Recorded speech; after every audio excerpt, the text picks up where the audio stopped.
Hindi natinag ng malakas na ulan kahapon ang mga militanteng grupong nagpatikim ng kanilang kilos protesta para sa State of the Nation address bukas ni Pangulong Noynoy Aquino. Ang mainit na balita hatid ni Mav Gonzalez. Makita at lumahok sa protesta ng mamamayan.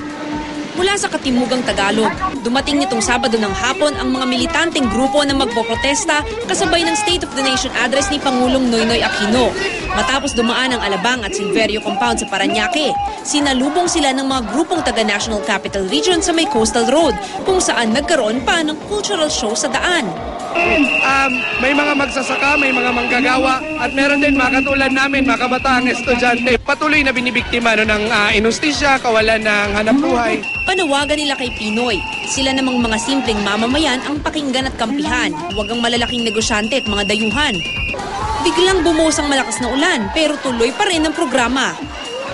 Napakalakas ng ulan ngayon dito dulot ni Bagyong Fernie pero hindi nito napigilan ang mga magsasaka at mga manggagawa na ituloy ang marsya nila bilang protesta sa rehimen ni Pangulong Noynoy Aquino.